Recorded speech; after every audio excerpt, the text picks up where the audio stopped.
오늘의 자료는 한국의 개혁주의 신학서적. 주제가 아주 명확해요. 하나님의 계시와 성경의 필요성. 보니까 대요리문답, 신앙고백서, 또 그걸 해설하는 내용으로 구성되어 있네요. 이게 형식만 보면 좀 딱딱해 보일 수 있는데 펼쳐보면 굉장히 치밀하게 짜인 하나의 논증이라는 걸 알 수 있습니다. 뭐랄까 잘 쓰인 법률 문서처럼 빈틈을 주지 않으려는 의도가 보이죠. 맞아요. 바로 그 점이에요. 그래서 이번 탐구의 목표는 단순히 이 자료가 무엇을 말하는가를 요약하는 데서 그치지 않을 겁니다. 대신 왜 이런 방식으로 주장해야만 했는가? 그 논리의 건축 과정을 한번 따라가 보려고 해요. 사람은 신을 어떻게 알 수 있는가? 이 질문에 대해서 이 텍스트가 어떻게 다른 모든 가능성의 문을 하나씩 닫아걸고 오직 성경이라는 단 하나의 문만 남겨두는지 그 과정을 한번 추적해 보겠습니다. 좋습니다. 자, 그럼 그 첫 번째 벽돌부터 한번 살펴볼까요? 네. 이 논증의 출발점은 아주 거대하고 보편적인 질문에서 시작돼요. 대요리문답 2문. 하나님께서 계시다는 것이 어떻게 나타납니까? 여기서부터 모든 게 시작되죠. 이 질문. 사실 이 질문에 대한 답은 우리에게 꽤 익숙한 개념이에요. 흔히 일반 계시라고 부르는 것. 맞죠? 봤습니다. 자연 만물이나 인간의 양심을 통해 신을 알 수 있다는 그 생각 말이에요. 네, 자료는 딱 두 가지를 제시해요. 사람 안에 있는 본성의 빛, 그러니까 이성이나 양심 같은 거고요. 그리고 하나님께서 하시는 일들, 바로 우리가 보는 이 세상, 창조와 섭리죠. 이 두 가지를 통해서 신의 영원한 능력과 신성이 너무나 분명하게 드러난다고 해요. 그래서 아무도 나는 신이 있는지 몰랐다, 이렇게 핑계댈 수 없다고 말합니다. 그래서 로마서 1장 20절을 인용하는군요. 그가 만드신 만물에 분명히 보여 알려졌나니 그러므로 그들이 핑계하지 못할지니라. 뭐랄까, 위대한 예술가가 자기 작품 곳곳에 특유의 붓터치나 서명을 남겨둬서 누가 봐도 그 작가의 작품임을 알 수 있게 하는 것과 비슷하네요. 아주 적절한 비유입니다. 이 세상 전체가 신의 거대한 서명이 담긴 갤러리다, 뭐 이런 거죠. 네, 그렇죠. 이 일반 계시는 신의 존재를 증명하는 보편적이고 객관적인 증거 역할을 한다고 이 자료는 설명해요. 그런데 여기서부터가 정말 이 자료의 핵심입니다. 이 논증의 첫 번째 반전이 바로 여기서 일어나거든요. 잠깐만요.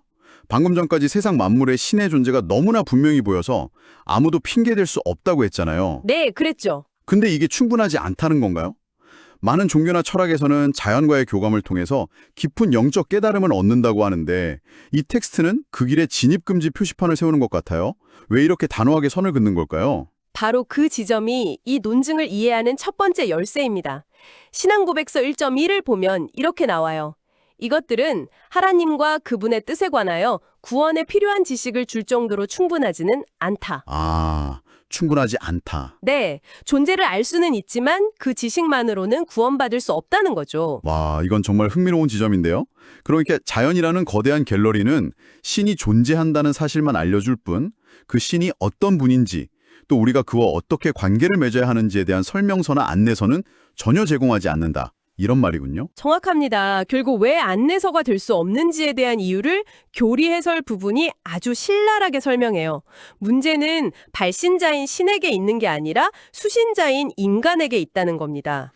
수신자요. 네, 인간의 타락 때문에 영적으로 완전히 부패해서 감각과 판단력이 심하게 왜곡되었다고 봐요.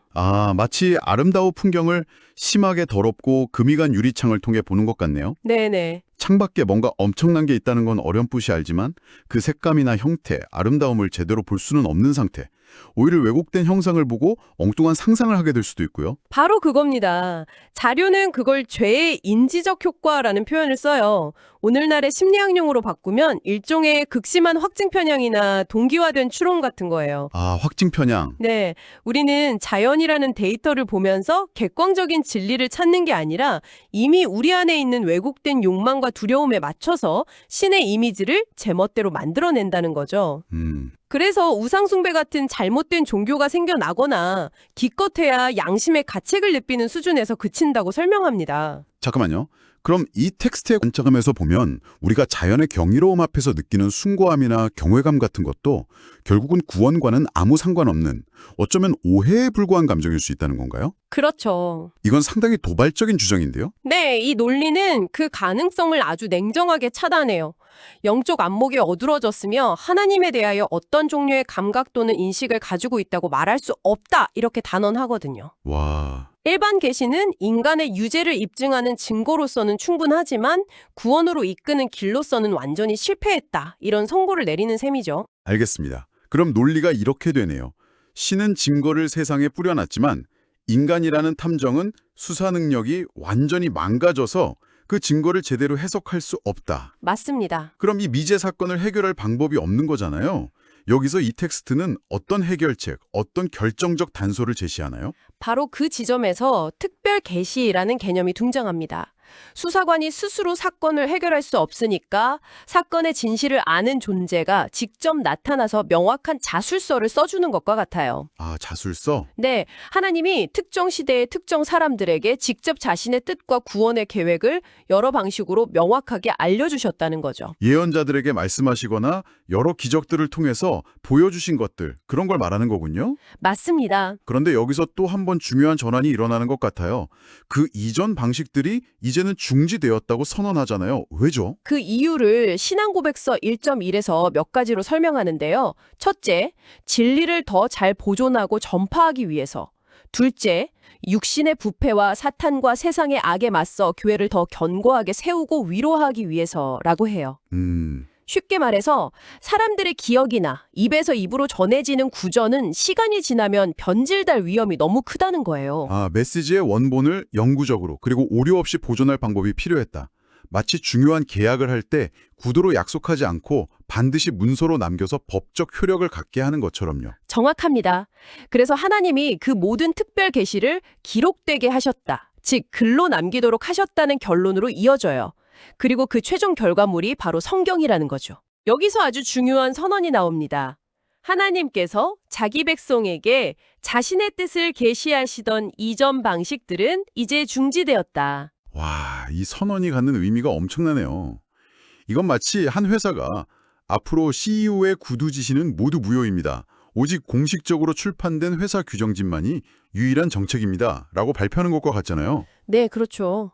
이 순간 그 규정집은 절대적인 권위를 갖게 되는 거고 다른 모든 소통 창구는 닫혀버리는 거네요. 바로 그거예요. 이 선언을 통해서 성경은 여러 종교 경전 중 하나가 아니라 구원에 대한 정보를 얻을 수 있는 유일무이하고 독점적인 통로가 되는 겁니다. 이 논리 구조의 핵심은 바로 이 독점성과 필요성을 입증하는 데 있어요. 자연, 즉 일반 계시라는 문은 들어갈 수 없는 문으로 판명났고 개인적인 직통 계시라는 문은 이제 닫혔다고 선언했으니까 남는 문은 오직 성경이라는 기록된 말씀의 문 하나뿐이라는 거죠. 와, 논리의 흐름을 다시 정리해보니 정말 치밀하네요. 1단계, 자연은 신의 존재를 보여주는 증거다. 2단계, 하지만 인간은 망가져서 그 증거를 해석할 수 없다. 3단계, 그래서 신이 직접 명확한 설명서, 즉 특별 계시를 줬다. 4단계, 그 설명서가 변질되지 않도록 책, 성경으로 기록하고 다른 모든 설명 방식은 중단시켰다. 네네. 따라서 구원을 원한다면 이제 이 책을 읽는 것 외에는 방법이 없다는 결론에 도달하는군요. 성경의 필요성이 아니라 성경의 절대적 필요성을 주장하는 거네요. 완벽하게 파악하셨어요. 이 논증의 목표는 성경의 권위를 세우는 건데 그 방식이 이것이 좋다라고 말하는 게 아니라 이것 외엔 다른 길이 없다고 증명하는 방식인 거죠. 그런데 여기서 이야기가 끝나지 않습니다. 마지막 퍼즐 조각이 하나 더 남아 있어요. 아직 남았나요? 완벽한 지도, 그러니까 성경이 이제 손에 쥐어졌는데 또 뭐가 필요한 거죠? 아무리 완벽한 지도가 있어도 그 지도를 읽을 줄 모르는 문맹이거나 혹은 지도를 볼 수 없는 시각장애인이라면 무용지물이잖아요. 그랬죠. 이 자료는 인간이 바로 그런 영적인 문맹, 영적인 시각장애인 상태라고 보는 겁니다. 그래서 마지막으로 한 가지 요소가 더 필요하다고 말합니다. 교리 해설 마지막 문장이군요. 결국 성령 하나님의 은혜로 영적인 안목이 열릴 때라야 자연계시나 성경에 기록된 특별계시를 효과 있게 알게 됩니다. 바로 이 부분이네요. 네. 외부에 객관적인 진리인 성경이 있어도 그걸 깨닫게 해주는 내부적인 조력자, 즉 성령의 조명이 필요하다는 거예요. 이 두 가지가 함께 작동해야만 비로소 구원에 이르는 참된 지식이 생긴다는 거죠. 외부의 말씀인 성경과 내부의 영인 성령이 이 논증을 완성하는 두 기둥인 셈입니다. 여기서 제가 좀 딴지를 걸어보고 싶은데요. 네, 얼마든지요. 성경을 이해하려면 성령의 도움이 필요하다. 그런데 성령에 대한 정보는 성경에 들어있잖아요. 이거 약간 순환 논리처럼 들릴 위험은 없을까요? 아, 내가 지금 성경을 깨닫는 게 성령의 도움 때문인지 아니면 그냥 내 개인적인 해석이나 확증 편향인지 어떻게 구분할 수 있죠? 이 자료는 이런 잠재적인 함정에 대해 뭐라고 말하나요? 아주 날카로운 질문입니다. 이 신학체계는 그 문제를 논리적 순환이 아니라 상호 보완적 관계로 봐요. 상호 보완적 관계요? 네, 성령은 성경에 기록된 것 이상의 새로운 진리를 알려주지 않고요. 오직 기록된 말씀을 올바로 깨닫도록 돕는 역할을 한다고 선을 긋습니다. 반대로 성경은 성령의 내적 증거 없이는 죽은 문자로 남을 수 있고요. 아, 그래서 이 둘은 서로를 확인하고 지지하는 관계이지 하나가 다른 하나 없이 독립적으로 존재할 수 없다고 보는 거죠.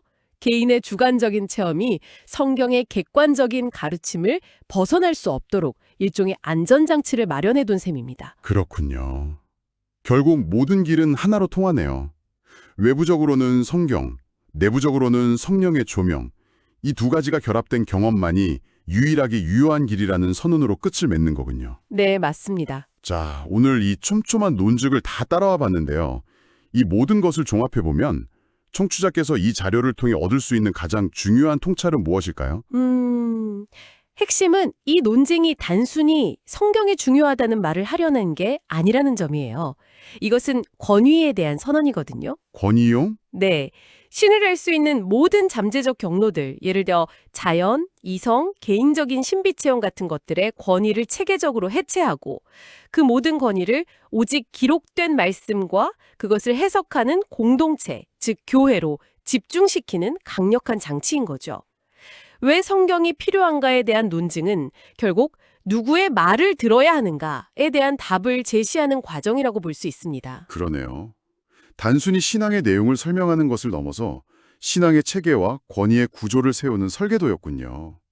자연이라는 보편적인 증거에서 시작해서 인간의 한계라는 문제점을 제기하고 그에 대한 유일한 해결책으로 성경을 제시한 뒤 마지막으로 그 해결책을 올바로 사용하기 위한 내적 조건까지 규정하는 이 흐름, 이 연결고리 자체를 이해하는 게 이번 탐구의 가장 큰 수확인 것 같습니다. 맞아요. 이 논리의 각 단계가 어떻게 다음 단계를 필연적으로 만들어내는지를 보는 것이 중요해요. 뭐랄까, 잘 만든 추리소설처럼 모든 단서가 하나의 결론을 향해 빈틈없이 달려가고 있죠. 오늘 살펴본 자료는 구원에 이르는 지식을 얻기 위해 성경이 반드시 필요하다고 주장했어요. 이 논리는 다른 모든 길을 차단함으로써 엄청난 확실성과 안정감을 제공하는 것처럼 보입니다. 그렇다면 마지막으로 이런 질문을 던져보고 싶네요. 이처럼 모든 답이 하나의 책 안에 있다고 믿는 이 빈틈없는 체계가 주는 지적인 안정감의 매력은 무엇일까요? 그리고 반대로 그렇게 하나의 정답만을 향해 모든 문을 닫아버릴 때 우리가 놓치게 되는 것은 과연 없을까요? 한번 생각해 보실 만한 질문인 것 같습니다.